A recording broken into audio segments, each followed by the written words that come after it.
எடப்பாடியிடம் இரட்டை இலையை ஒப்படைத்த தேர்தல் ஆணையம். மகிழ்ச்சியில் அதிமுகவினர், அதிர்ச்சியில் ஓபிஎஸ் தரப்பினர். நண்பர்களே, அதிமுக தொண்டர்களாக இருந்தீங்க அப்படின்னா மறக்காம நம்ம சேனலை சப்ஸ்கிரைப் பண்ணிட்டு இந்த வீடியோக்கு ஒரு லைக் பண்ணிருங்க.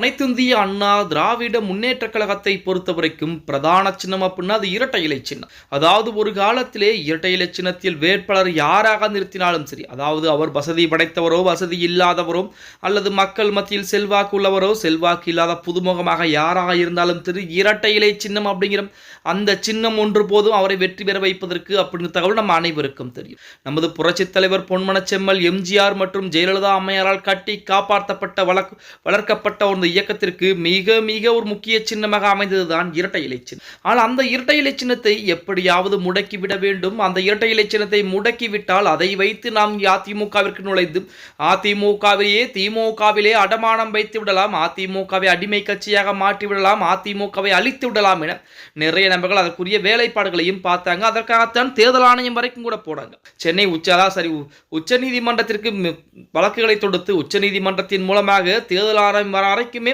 நேரடியாக வழக்குகளை தொடுத்த ஓபிஎஸ் தரப்பினர், புகழேந்தி போன்றவர்கள்லாம் அங்கு வழக்குகளை தொடுத்து எப்படியாவது இரட்டை இலை சின்னத்தை முடக்கிவிட வேண்டும் என்ற எண்ணத்தில் தான் இதுவரைக்கும் இருந்துகிட்டு இருந்தாங்க அப்படின்னே கூட சொல்லலாம். ஆனால் இன்று நிலைமை என்பது தலைகீழாக மாறிவிட்டது. அதாவது ஓபிஎஸ் அவர்கள் தொடுத்த அனைத்து வழக்குகளும் காலாவதி ஆகிவிட்டது. புகழேந்தி தொடுத்த வழக்கும் இதுவரைக்கும் எந்த ஒரு தகவலும் இல்லாமல் அப்படியே முடிந்து போய்விட்டது அப்படின்னே கூட சொல்லலாம்.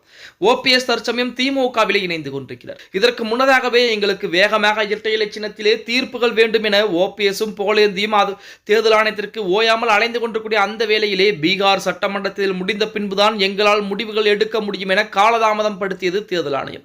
தேர்தல் ஆணையத்திற்கு தெரிந்திருக்கிறது இவர்கள் எல்லாம் மற்ற கட்சிகளை இணைந்து விடுவார்கள் என.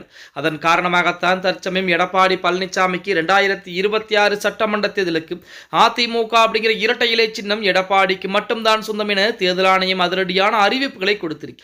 ஓபிஎஸ் மற்றும் புகழேந்தி போன்றவர்கள் எல்லாம் புதிய கட்சியை ஆரம்பித்து மற்றொரு கட்சியில் இணைந்து விட்டு அதற்கு ஆதரவாக செயல்பட ஆரம்பிச்சிட்டாங்க. இப்போ ஓபிஎஸ்ஐ பொறுத்த வரைக்கும் திமுகவில் இணைந்து விட்டார். அதனால் அவர் அதிமுகவில் எந்த ஒரு இடத்திற்கும் எந்த ஒரு சின்னத்திற்கும் உரிமை வர முடியாது. புகழேந்தி போன்றவர்கள் புதிதாக ஒரு கட்சியை ஆரம்பித்து அந்த கட்சி திமுகவிற்கு ஆதரவு நிலைப்பாட்டை மாறிவிட்டார். அப்படி இருக்கக்கூடிய ஒரு சூழ்நிலையில் புகழேந்தியாலும் இனிமேல் எதுவுமே செய்ய முடியாத ஒரு சூழ்நிலை தான் இருந்து கொண்டிருக்கிறது அப்படின்னே கூட சொல்லலாம்.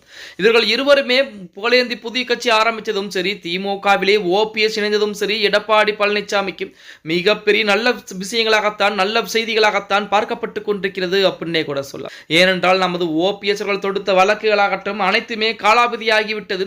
இனிமேல் அதிமுகவின் மீது எந்த வழக்குகளும் கிடையாது, பொதுச்செயல் வழக்குகளும் கிடையாது. அதே போல இரட்டை இலை சின்னமும் முழுமையாக எடப்பாடி பழனிசாமியுடைய அதிமுகவிற்கு இரட்டை இலை சின்னமும் கிடைத்து விட்டது அப்படின்னே தான் சொல்லியாகணும். ஓகே गाइस, வீடியோ பிடிச்சிருந்தா மறக்காம லைக் பண்ணி நம்ம போடக்கூடிய வீடியோ பத்தின கருத்துக்களை கீழே மறக்காம கமெண்ட் பாக்ஸ்ல பதிவு நண்பா.